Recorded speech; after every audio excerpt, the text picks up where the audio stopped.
North Korean leader Kim Jong-un showed off a new intercontinental ballistic missile at a massive military parade attended by high-level officials from China, Russia and Vietnam. Has Pyongyang's power reached new heights? Stay tuned for Press Perspective today.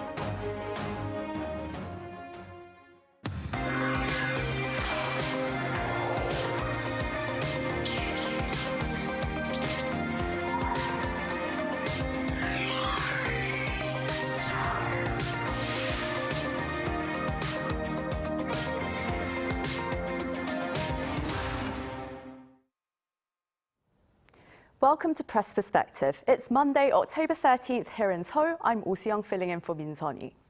North Korea began the weekend with a massive military parade celebrating the 80th anniversary of its ruling Workers' Party, again held in the evening to maximise the optics.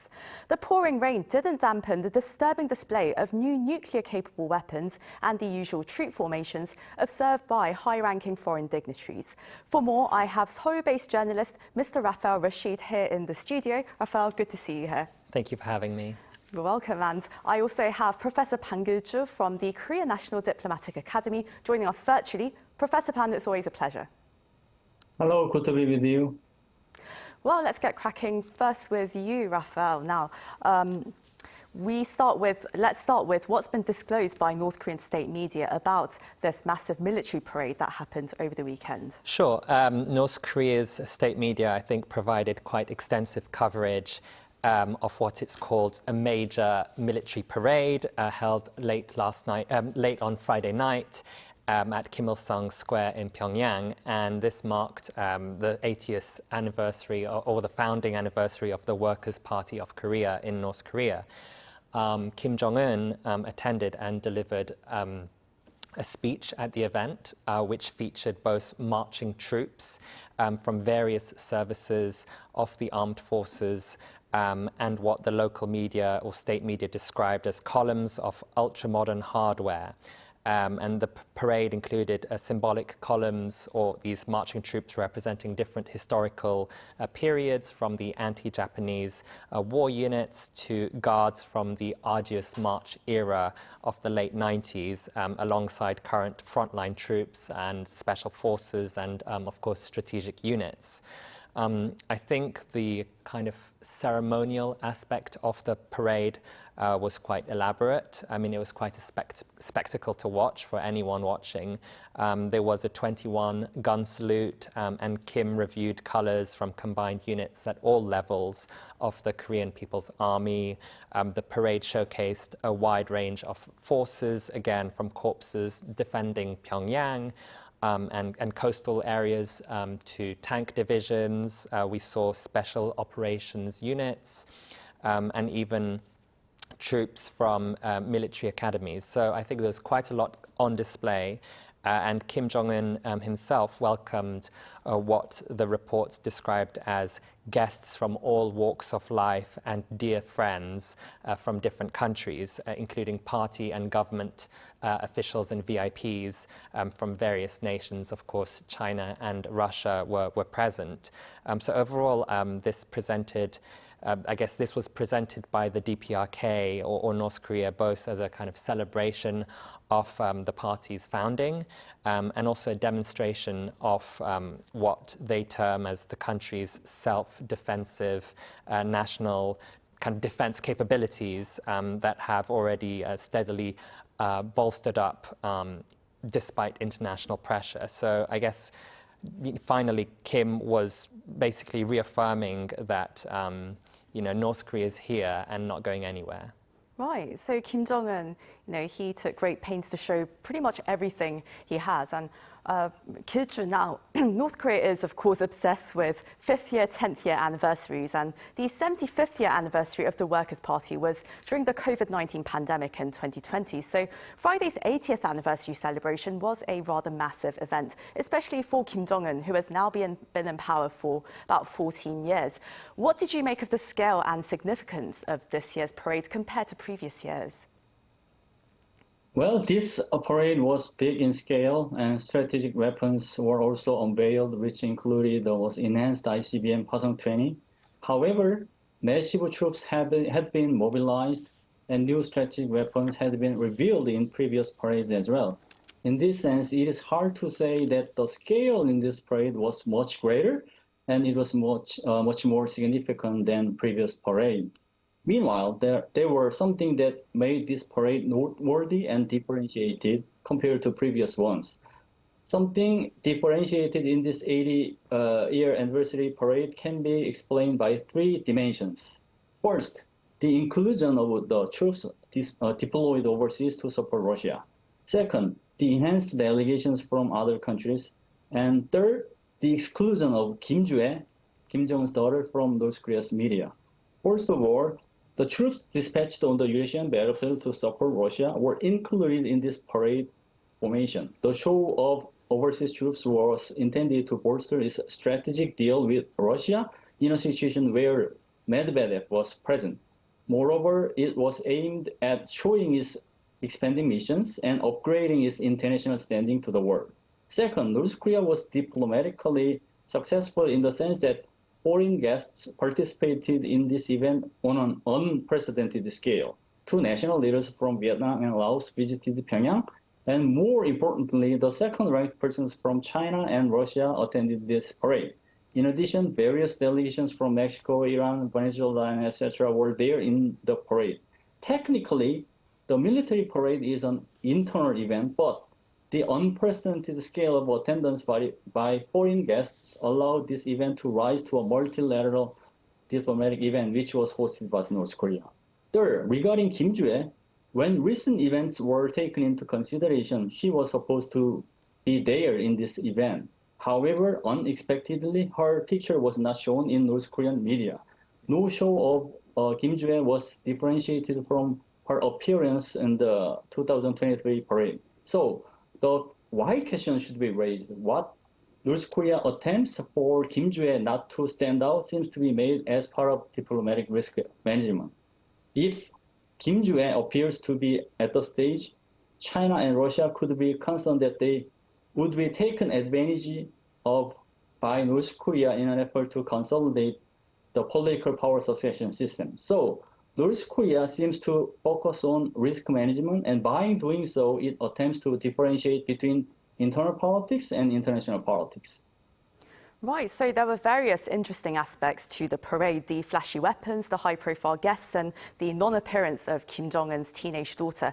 Raphael, which aspect was the headline maker for you?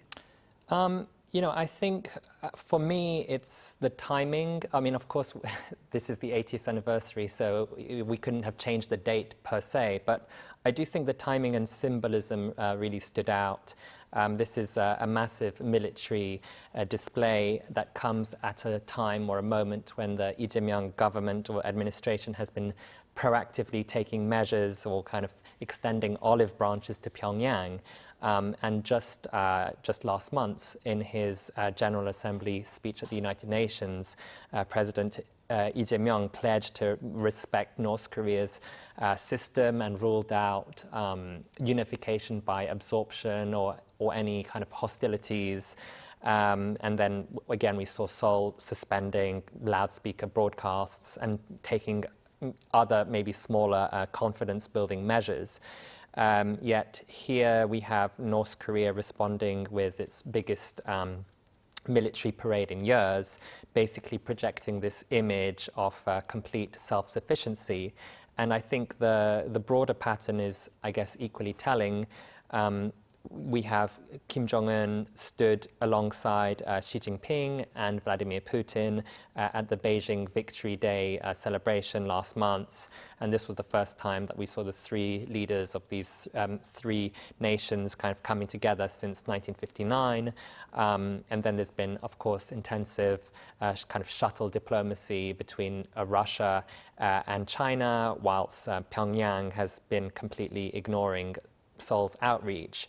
So some foreign media have noted how basically Kim is shedding his isolated pariah sort of image and positioning himself as something that they're calling kind of an anti-Western coalition. Some analysts are describing North Korea's strategy as Kyung-jung, so that's the security from Russia, economy from China, essentially building a kind of support structure that completely bypasses Seoul and Washington. So whilst South Korea is basically saying, you know, we're here, we want to talk, North Korea is staging these kind of grand, well, at least this grand military spectacle and consolidating alternative partnerships in the region. So I think the message is clear. Pyongyang believes it doesn't need engagement with Seoul or Washington at the moment, at least at this point in time. So I think maybe this kind of disconnect between Seoul's outreached hand and Pyongyang's kind of clenched fist, I think that is perhaps the real headline at the moment. Right, and of course we have to dig into the diplomatic implications in a bit. But first, Kil Joo, the most closely watched aspect among some media was whether North Korea would unveil any new strategic weapons, and indeed it did. The Hwasong-11 hypersonic and Hwasong-20 intercontinental ballistic missiles were spotted in footage of the event. What do these weapons signify about North Korea's capabilities and the level of threat it presents? First of all, regarding the Hwasong-20 ICBM, North Korea introduced these missiles as the most powerful strategic nuclear weapons. Technically, the Hwasong-20 ICBM seems to be upgraded in terms of firing ranges and the capability to equip nuclear warheads compared to the Hwasong-19 ICBM. It means that North Korea's capability to target U.S. homeland is more advanced, and its ICBMs are more threatening to the United States. In particular, North Korea could think that the enhanced ICBM capability is advantageous not only operationally, but also strategically, because this enhanced ICBM capability could press the ROK-US alliance to decouple in terms of real functions of extended deterrence. Second, the Hwasong-11 hypersonic short-range ballistic missiles are aimed at targeting South Korea. The Hwasong-11 hypersonic SRBM was upgraded from the KN-23 missiles, which were used to target the South Korean military. To top it up, when North Korea fires the Hwasong-11 hypersonic SRBM, long-range artillery shells, and hypersonic cruise missiles all at once, South Korea finds it hard to defend itself. To put it another way, the Hwasong-11 hypersonic SRBMs could weaken the Korea-tailored three-axis system. So the ROK military is in a situation where it needs to significantly upgrade the Korea-tailored three-axis system by including the new concepts like a seaborne kill chain and maritime missile defense. All in all, the new weapons that were spotted in this parade pose more challenges to South Korea's defense capability and the ROK-US combined operations to deter North Korean nukes. Right, and Kil Joo, what was also fascinating about this year's military parade, as both you and Raphael mentioned, was the high-ranking Russian and Chinese officials who showed up at the parade. So what did you make of this? Do you think Kim Jong-un is actually gaining real diplomatic currency here? To be honest with you, we need to closely watch how North Korea has shifted its external strategy. Its strategy has been converting from passivity to activity and from defense to offense. I define this assertive posture as a hyper strategy where North Korea behaves like a quasi-great power in specific areas, including diplomacy. In this line of effort, North Korea is eager to upgrade its international standing to a robust diplomatic power, spurred by its nuclear armament. To that end, it is clear that North Korea tried hard to attract more foreign guests for this parade. In particular, the attendance of high-ranking officials from China and Russia mattered because they are North Korea's allies. In fact, as you are well aware, the fact that second-ranking officials from both China and Russia participate in this parade is a remarkable diplomatic success from the viewpoint of North Korea. In this sense, Kim Jong-un seems to evaluate this parade as a quite successful achievement in gaining real diplomatic clout. In more detail, Kim Jong-un made diplomatic achievements in two ways. First, hosting the multilateral diplomatic event, and second, playing a leading role in initiating the trilateral cooperation between North Korea, China, and Russia. Kim Jong-un was successful in making this parade serve as an opportunity for functioning as a multilateral diplomatic event, similar to the 80th anniversary parade of World Victory, which was hosted by China on 3 September 2025. Moreover, Kim Jong-un made this parade a stepping stone for the trilateral cooperation to function more substantially.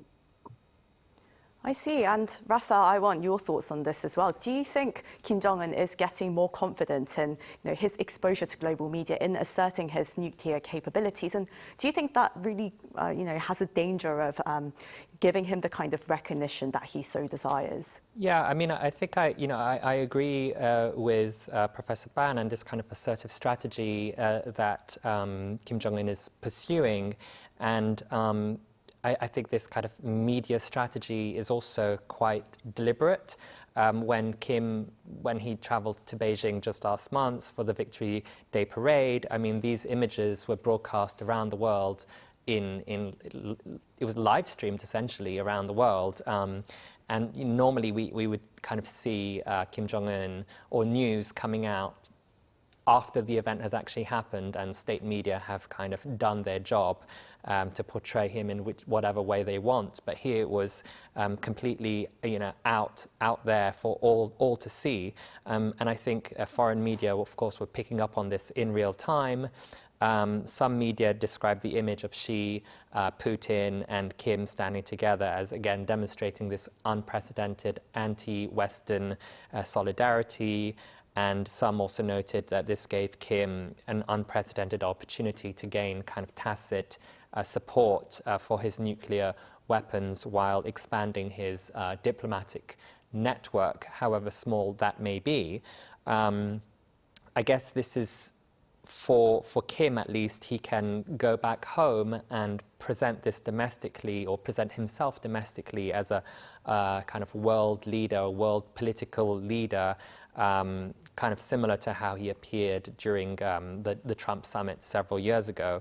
Of course, there is a risk in a way when we give Kim these kind of platforms. Some might argue that standing among kind of different world leaders broadcast globally, some might argue that we're essentially normalizing him as a legitimate head of state. And then it would, again, feed into the domestic narrative that North Korea is a respected kind of nuclear power rather than being scrutinized internationally.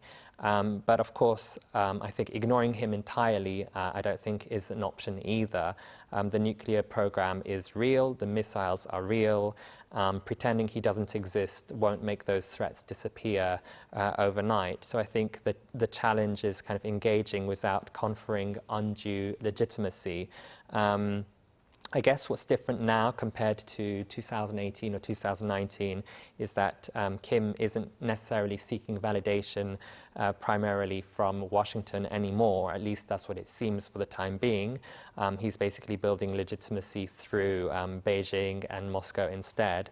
So I think this makes him quite confident, not less. And he's, again, secured these different sources of recognition and support, which I think means that he can afford to be more brazen when it comes to dealing with other issues or even interacting with South Korea in the way that it is, or rather not responding at the moment to Seoul's olive branch. Right, so we're seeing new levels of brazenness from Kim Jong-un and Kil Joo. What was your takeaway from Kim Jong-un's message? He didn't mention South Korea or the United States, despite having indicated that he's ready to talk with US President Donald Trump. Why? As you noted, Kim Jong-un did not directly mention South Korea and the United States, which is beyond expectations. I would say that the reason behind no direct messages is that, first of all, he did not want to make this event isolated on the Korean Peninsula, but hoped to make it expanded diplomatic event. In addition, as of right now, North Korea is reluctant to define South Korea as its counterpart under the new posture of the hostile two-states policy. Furthermore, North Korea does not want to sit at the negotiation table with the United States right at the moment. That explains why Kim Jong-un did not mention South Korea, the United States, directly in his speech. But But at the same time, second, Kim Jong-un seems to try to leave some room for both the United States and South Korea. Earlier, Kim Jong-un mentioned that there is no reason why he should stay away from talking with Trump if denuclearization is not on the table. In this sense, Kim Jong-un seems to be preparing for any possibility of Kim Jong-un-Trump summit in a sense, although it would not be easy at all.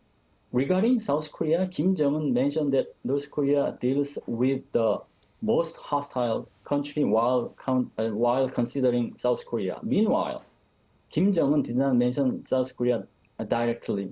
What is the reason behind this calculation? Kim Jong-un seems to test new policies by the ROK government, such as the E&D initiative. In a nutshell, strategic calculations are functioning behind his no direct messages toward South Korea and the United States. And Raphael, of course, South Korea is hosting the APEC meetings in Gyeongju later this month. And are you betting on an inter-Korean border meeting between President Trump and Kim Jong-un? Yeah, I mean, I don't think it will be easy, as Professor Ban just mentioned. But at the same time, I do think anything is possible with Trump. I think that's at least definitely the most certain thing that we know at the moment.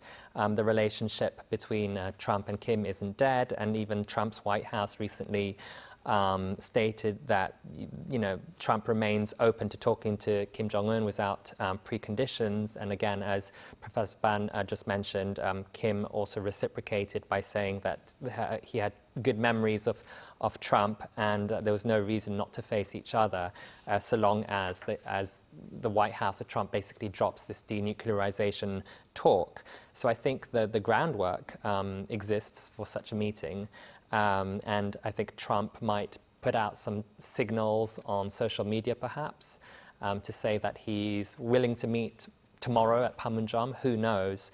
So I think it's definitely a possibility, but we simply don't know yet. Right, and as you said, anything is possible with President Trump, so we'll have to wait and see until later this month to see whether this very momentous meeting will happen. And that's where we'll have to wrap up today for this edition of Press Perspective. Thank you very much for watching. Tune in at the same time tomorrow. Bye-bye.